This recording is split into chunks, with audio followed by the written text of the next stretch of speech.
Tonight's tale is called The Attic Lens. It holds a secret. Listen carefully, because once you hear it, you'll never forget it. Chapter 1. Found in the Attic. I finally moved into the house that my mother had been passing down for years. It's a 2-story, old-fashioned place with peeling paint and a big attic that's been stuck open for as long as I can remember. I was cleaning out my stuff and needed a quiet spot to sort through a bunch of family albums, so I headed up the rickety stairs that always make my knees click. The smell of old paper hit me first, like the books that never get read again. The floorboards creaked under my weight, a low, familiar thump that felt oddly comforting.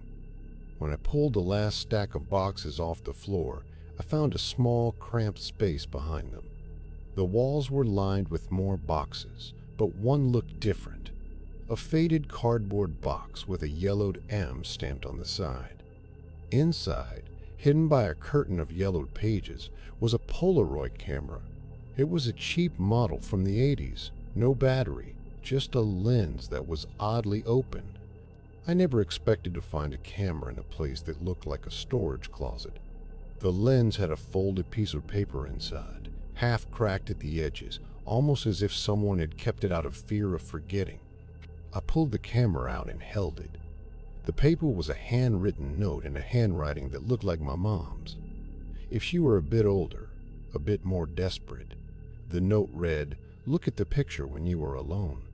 I flipped it over and found, at the bottom, a single black and white photo. The photo was of a woman standing in front of a window. She was wearing a dress I'd seen in old family photos from the 60s. She looked like me, just older. Her hair was silver, her eyes a little more tired, her mouth a slight, almost nervous grin. I stared at it and felt my own face reflect back, but somehow off by a fraction, as if time had bent it slightly. I took the photo out and held it up to the light. The edges of the photo were slightly warped, as if someone had pressed it too hard in a rush. I didn't have any other pictures like this in the house. I sat down on the attic floor, the cool dust settling over my hair. My phone buzzed once, just a notification from a random contact I didn't remember. I ignored it. Then, as I was looking back at the attic, I heard a faint click.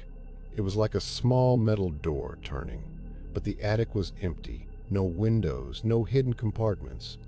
The sound came from the same direction I'd been standing, but when I looked, there was nothing, just the rustle of old paper and the hum of the building settling. I decided to leave the camera where it was and go downstairs, but something made me think of the note again. It said, "Look at the picture when you are alone." I didn't want to be alone in the attic with that photo. I locked the attic door and went back into the living room, my heart still pounding. When I turned back toward the attic, I could feel a weight in the air, a sense that the house was watching. I didn't tell anyone about the camera. I just moved my boxes back, put the note back in the lens, and tried to pretend it was nothing. It's only later that I realized how many other things I'd seen, but I never said them out loud. That small click, the strange photo that looks like me but isn't, the note that feels like a family warning. I keep replaying that moment in my head. I'm not sure what it means, but I know I'm not alone in the attic. I just don't know what I'm supposed to do next. Chapter 2. A Brass Box. I thought the attic would stay the same, but it didn't. I came back with a flashlight and a growing sense of dread that something is shifting. The attic smelled like old paper and the faintest hint of mildew, and every creak sounded louder than before. I focused on the camera I'd found, but then I saw it, a small, heavy brass box half buried under a stack of key shards that looked like they'd been dropped there decades ago.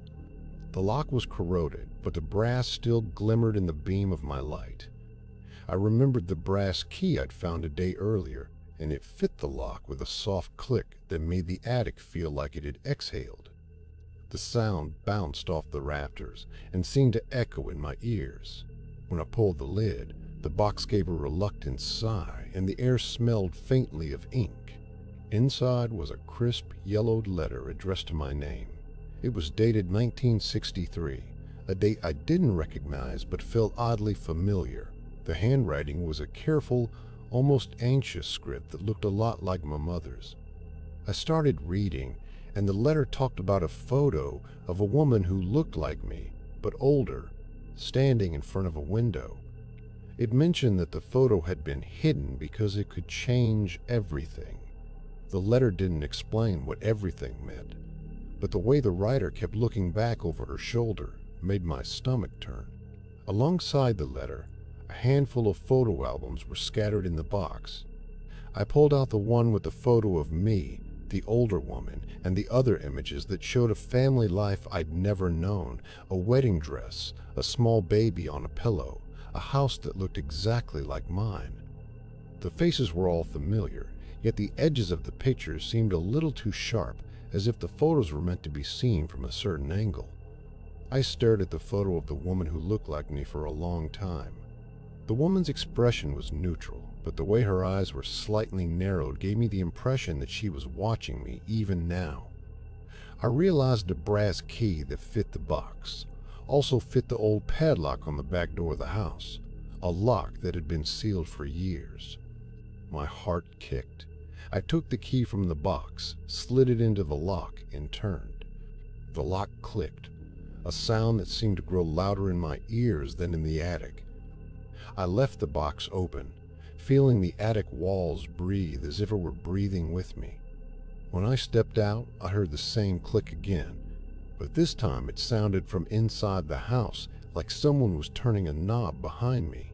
I didn't sleep that night, and I haven't been able to shake the feeling that something or someone is keeping tabs on me. The attic feels alive now, and the click echoes every time I think about what I found.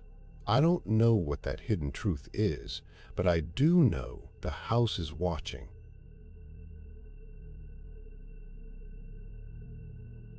Chapter 3: Images That Move.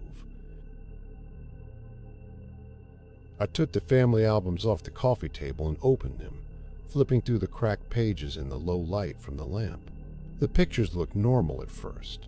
My great-grandma in her wedding dress, my grandfather on the porch. But when I turned the page to bring the image closer to the lamp, I noticed something odd.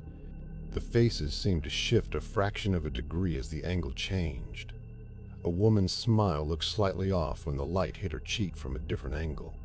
I laughed nervously at myself and closed the album, thinking it was just my tired eyes. On the table, I set the Polaroid camera I'd found in the attic, its metal shell still slick with the same dark residue. I took a photo of the living room, couch, lamp, the faint gray wall.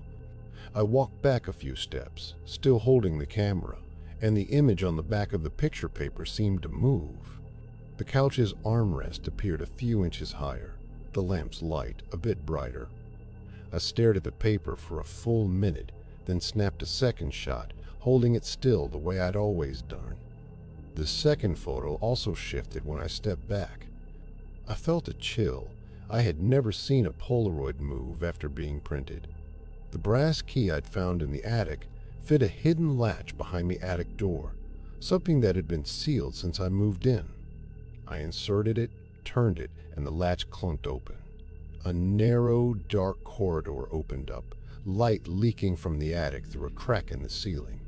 My breathing sounded loud in my ears. I walked down, heart hammering, until I found a small door covered by a canvas. The key turned in the lock with a satisfying click. Inside, a shallow space held a second set of photos, identical to the family portrait I'd seen in the first album, but the faces were the same, yet something darker was behind them. In the frame's reflection, a figure stood just behind the people, its outline almost transparent, its face turned away. The figure didn't seem to be part of the original photo, but added after it was taken. I felt the air in the room grow colder, as if the house itself was breathing. I stared at the portrait for what felt like an hour, the darkness behind it pulsing like a heartbeat. When I finally turned away, the figure was gone. The hallway behind me seemed to whisper. I backed out, feeling a strange compulsion to stay in that hidden room, to look at those images again. I pulled my phone out, but the battery was dead, and the screen was dark.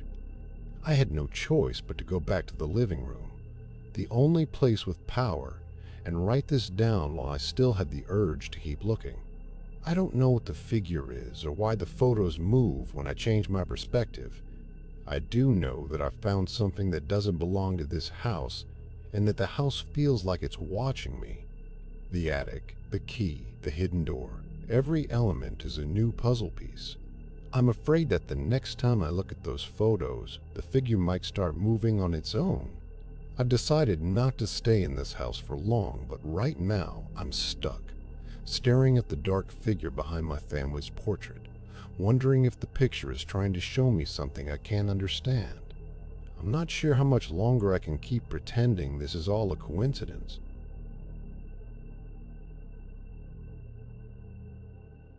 Chapter 4: Whispers Behind the Lens. I set the Polaroid next to the portrait on the coffee table, making sure the room was dark enough that the lamp wouldn't cast a harsh glare on the picture. I pressed the shutter, held the flash-free photo in my hand, and turned to look at the portrait again. The frame was the same. My great-grandmother, my grandfather, the two of us in a dress that looked like it belonged to a different era.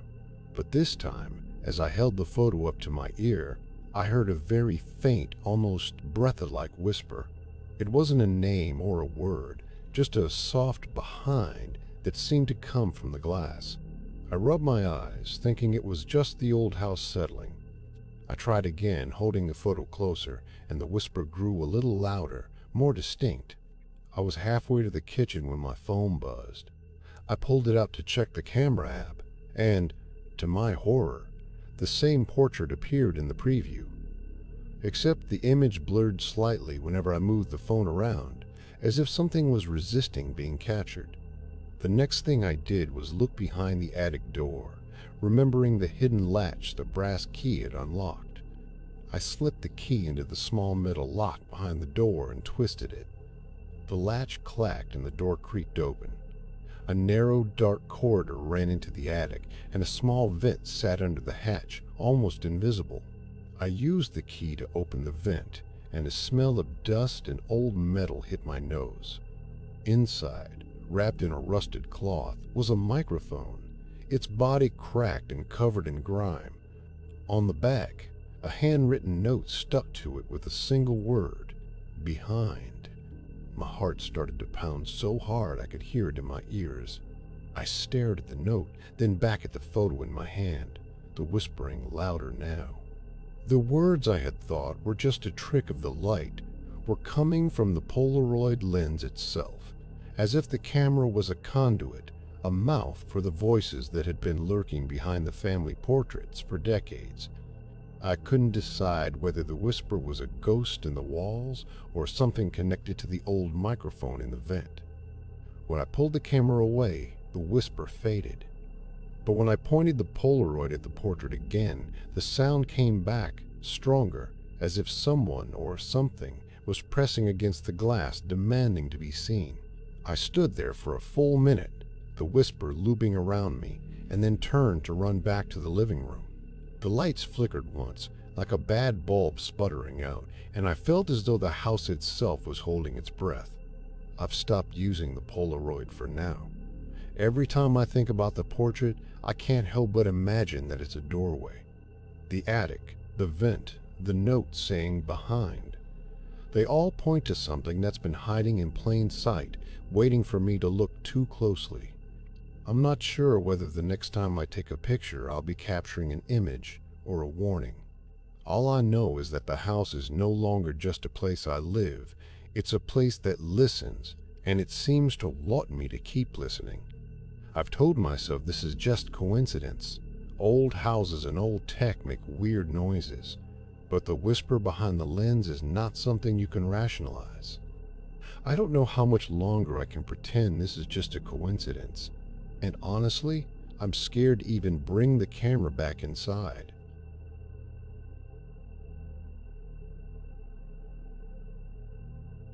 Chapter 5. Footsteps from the Past. I woke up to the sound of footsteps.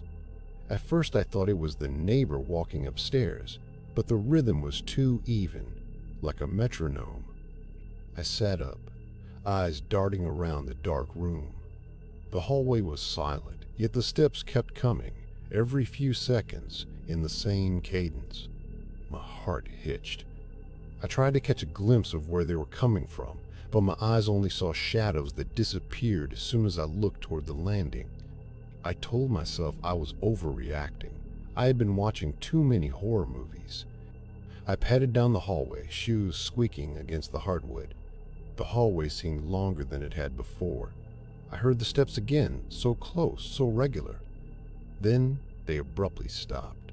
I froze. The silence was heavy. I held my breath, trying to make sense of it. When I turned the corner to the basement door, I noticed a panel that looked like it had been moved. The metal was warped. A small click sounded when I nudged it.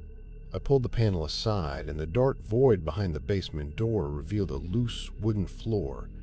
My breath caught. It felt like the house was holding its breath. I opened the basement door. The air inside was cold, stale, and smelled faintly of old paper. On the floor, there were stacks of yellowed newspaper clippings, like someone had stored them here after decades. I pulled one out and read the headline, "Missing Girl, 1974, 8-year-old Hannah Lee." My pulse slammed against my ribs. The name on the clipping, Hannah Lee, was the same name scribbled on the note from the attic microphone. I felt my skin crawl. I flipped through the stack. The clippings were all about a missing child, a town that had stopped talking about it, a rumor that the child vanished into the woods behind the old Miller estate. I stared at the name again, the letters sharp against the yellowed paper. A cold draft brushed past my face as I turned back toward the basement door. I closed the basement door behind me. The house felt like it was exhaling. The footsteps were gone. My phone buzzed. I looked at the screen and saw a text from an unknown number. "We're listening." The message was a single line. No punctuation, no name, just that sentence. I didn't know who it was from, but I knew the house had been listening for a long time. I went back into the living room, heart pounding. The hallway was still quiet, but now I could almost hear the floorboards creak in time with my own heartbeat. I locked the basement door again, but the basement shadows seemed to press back. I didn't sleep well after that night, and now I keep a flashlight under my pillow. I can't shake the feeling that the footsteps are following me, and that the house knows more about me than I ever thought possible. I don't know what to do next, but I do know that the house is still listening, and it's only a matter of time before it wants something from me.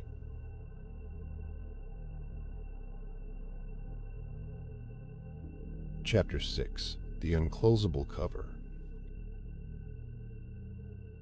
I was halfway up the attic stairs when I heard the faint click of a door latch that I'd never noticed before.